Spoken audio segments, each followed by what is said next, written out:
Selamat datang kembali di Marvel Universe Indonesia. Bersama saya, Admin Y. Dalam komik Marvel vs DC, terjadi penggabungan berbagai karakter Marvel dengan karakter DC. Penggabungan ini disebut amalgam. Cerita Marvel vs DC dan beberapa karakter amalgam sudah pernah kami buat videonya. Kalian bisa tonton melalui link di deskripsi. Dalam video ini, karakter amalgam yang kami bahas adalah Amazon, yang merupakan campuran Storm dengan Wonder Woman. Ceritanya terdapat dalam komik Amazon Issue 1. Suatu hari di Laut Mediterania terjadi gempa bumi. Peristiwa ini menyebabkan perpindahan banyak harta karun dari bawah tanah ke dasar laut. Seorang arkeolog Amerika Serikat bernama Profesor Malcolm menyelam ke sana untuk melakukan eksplorasi. Dia tentu terkesima menyaksikan berbagai prasasti yang berserakan di dasar laut. Dia memutuskan mengambil sebuah patung emas kecil berbentuk seorang perempuan. Dia berpikir temuan ini pasti akan memberikan pengetahuan baru. Saat itu, tiba-tiba lautan bergejolak. Maka Malcolm bergegas kembali ke perahu sambil membawa benda tadi. Setelah Malcolm berada di perahu, kendaraan itu segera dikemudikan menjauh sebab para awak cemas dengan kondisi lautan yang bergelombang. Malcolm menjelaskan bahwa ini hanyalah efek dari gempa bumi yang telah terjadi. Akan tetapi para awak di sana punya pemikiran yang berbeda.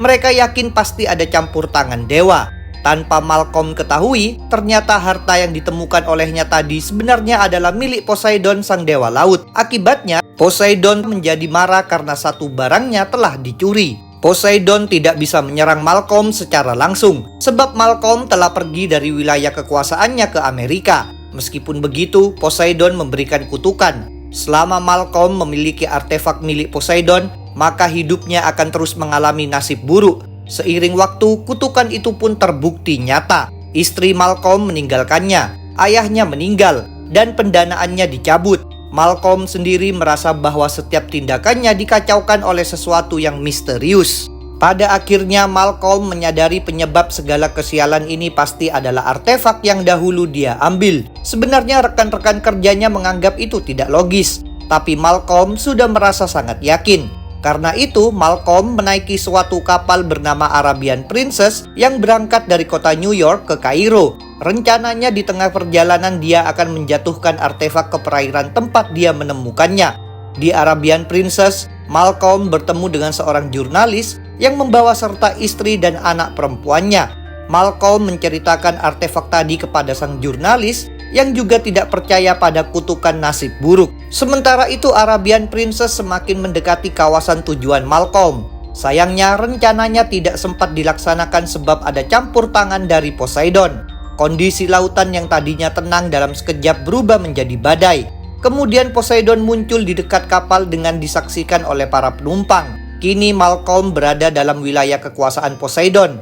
Jadi sang dewa berniat menghukumnya. Namun bukan hanya Malcolm saja yang mendapat hukuman, melainkan semua penumpang. Poseidon dengan kejamnya menghancurkan kapal Arabian Princess. Dengan demikian lebih dari 1.000 orang tewas, termasuk Malcolm dan jurnalis tadi beserta istrinya. Di dekat tempat kejadian ada pulau Themyscira yang dihuni kaum perempuan bernama Amazon. Masyarakat tersebut dipimpin oleh seorang ratu bernama Hippolyta.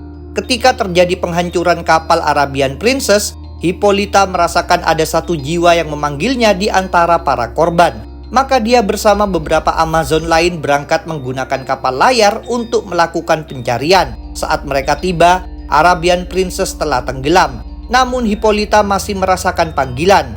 Dia pun melompat ke air hingga menemukan sumber panggilan itu, yaitu seorang anak perempuan yang masih hidup. Para Amazon juga melakukan pencarian lebih lanjut, tapi tak menemukan korban lain yang selamat. Setelah itu sang bocah dibawa ke Themyscira dan dibesarkan sebagai anak Hippolyta. Ketika ditemukan, dia mengenakan gelang bertuliskan Ororo, maka dia pun dipanggil dengan nama itu. Ororo sendiri tidak ingat tentang kehidupannya sebelum bersama kaum Amazon. Di Themyscira, dia tumbuh besar dengan menjalani pelatihan bersama para Amazon lainnya. Terungkap pula bahwa Ororo bukanlah manusia biasa, melainkan seorang mutan yang punya kekuatan super berupa mengendalikan cuaca. Sayangnya, dia tidak akur dengan putri kandung Hippolyta yang bernama Diana, yang juga mengetahui kisah tentang ditemukannya Ororo. Rahasia ini tidak selamanya tertutupi. 12 tahun sejak Ororo dibawa ke Themyscira, dia berkelahi dengan Diana. Dalam adu pukul ini, Diana menyebutnya bukan Amazon sungguhan. Mereka berdua dilerai oleh Hippolyta, tapi Ororo menanyakan tentang kata-kata Diana tadi. Akhirnya, Hippolyta terpaksa membeberkan yang sebenarnya. Sang ratu menceritakan bahwa dahulu Ororo diselamatkan dari kapal manusia yang tenggelam. Setelah mengetahui hal ini, Ororo tetap tinggal bersama para Amazon di Themyscira. Setelah dewasa, Ororo meninggalkan pulau tersebut. Dia memasuki peradaban manusia sebagai perwakilan Themyscira.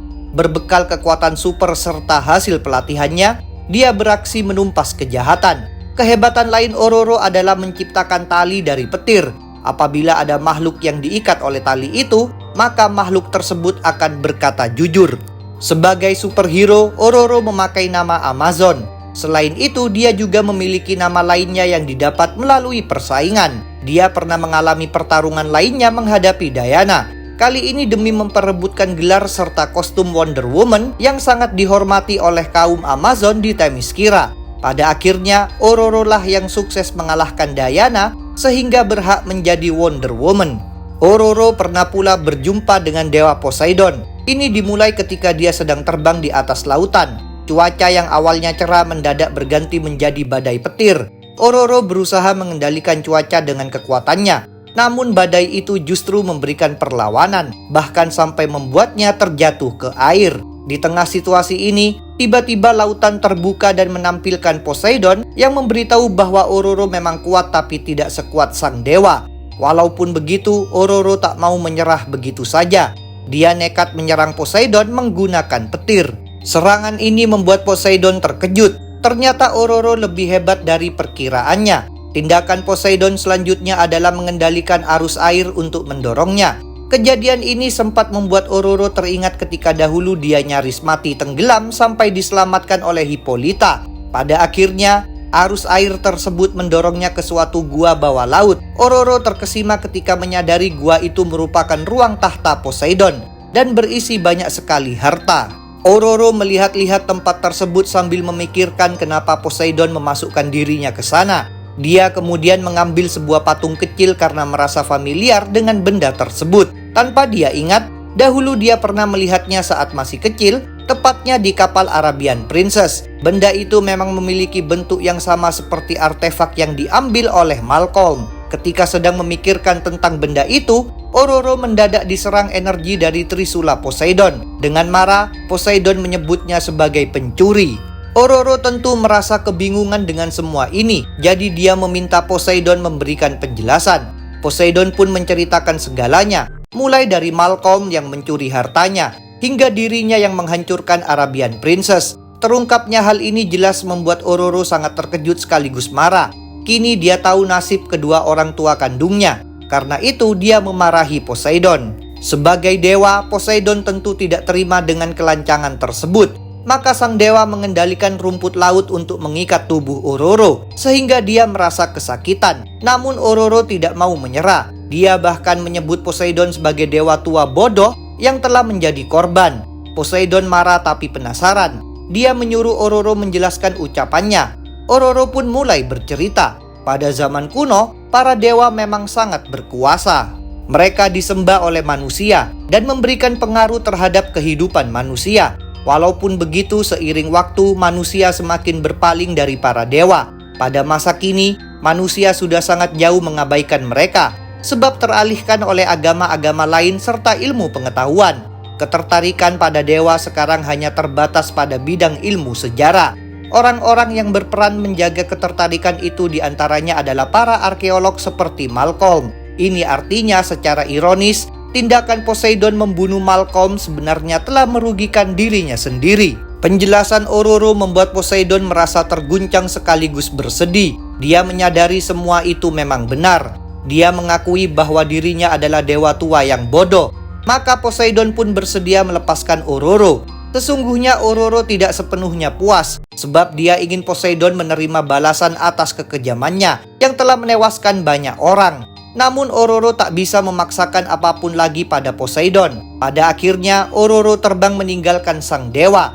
Dia hanya bisa berharap bahwa dengan kesadaran Poseidon, arwah orang tuanya beserta para korban lainnya bisa beristirahat lebih tenang. Karena merupakan seorang mutan, suatu hari Ororo pernah ditemui oleh alien Skrull bernama Marco Xavier alias Mr. X, campuran dari Martian Manhunter dengan Profesor X. Mr. X mengajak Ororo membentuk tim berisi para superhero mutan. Ororo menolak ajakan itu karena dia tidak mau dipimpin oleh Mr. X yang merupakan seorang laki-laki. Tanpa Ororo, Mr. X pun mendirikan suatu tim mutan yang disebut JLX. Di kemudian hari, Ororo terlibat bersama tim ini dalam komik JLX Unleashed. Ada ancaman berbahaya dari seekor naga api bernama Fin Fang Flame, gabungan dari Fin Fang Foom dengan Brimstone. Makhluk ini sangat perkasa, bahkan sampai meluluhlantahkan kota New York, menjatuhkan patung Liberty, dan mengalahkan tim superhero JLA alias Judgment League Avengers, serta JLA West dan JLA International. Karena gawatnya situasi, Ororo menyarankan kepada pemimpin JLA, yaitu Super Soldier alias Clark Kent, agar meminta bantuan JLX. Kalian ingin tahu tentang Super Soldier? Kami sudah pernah membuat videonya. Sayangnya, usulan Ororo tersebut ditolak, sebab kedua tim ini memang sedang memiliki hubungan yang buruk. JLA menganggap JLX sebagai penjahat, bahkan mengurung para anggotanya. Anggota JLA lainnya, Kapten Marvel, juga tidak mau melepaskan JLX dari penahanan. Di tengah pembicaraan ini, mendadak mereka diserang oleh Fin Fang Flame yang membuat Super Soldier terluka. Ororo menyuruh Kapten Marvel menolong Super Soldier, sedangkan dirinya akan menghadapi Fin Fang Flame sendirian. Ororo menggunakan tali kejujuran untuk mengikat moncong Fin Fang Flame. Tindakan ini memang tidak cukup untuk mengalahkan sang naga, tapi setidaknya bisa membuatnya mengungkapkan tujuannya. Ternyata Fin Fang Flame ingin memakan semua mutan. Dia akan melakukan apapun demi mencapai tujuan itu, termasuk memusnahkan umat manusia. Setelah mengetahui ini, Ororo memutuskan pergi ke penjara untuk menemui Mr. X. Dia meminta Mr. X memimpin tim JLX menghentikan Fin Fang Flame. Mr. X bersedia memenuhi permintaan tersebut. JLX pun dibebaskan dari penjara dan dikerahkan. Ororo juga ikut serta dalam misi ini. Pada akhirnya, berkat kegigihan dan kerjasama, Fin Fang Flame bisa dikalahkan walaupun tidak mudah. Ororo sangat tersentuh oleh perjuangan mereka, maka kali ini dia bersedia bergabung dengan JLX. Mereka kemudian bersama-sama melarikan diri sebelum ditangkap lagi oleh JLA. Itulah pembahasan tentang Amazon. Jangan lupa untuk subscribe, like, komen, dan share. Kalian juga bisa bergabung di grup Facebook, like fanpage, follow Instagram, serta dukung Marvel Universe Indonesia di Saweria. Linknya ada di deskripsi. Sampai jumpa lagi dalam pembahasan tentang topik-topik Marvel lainnya.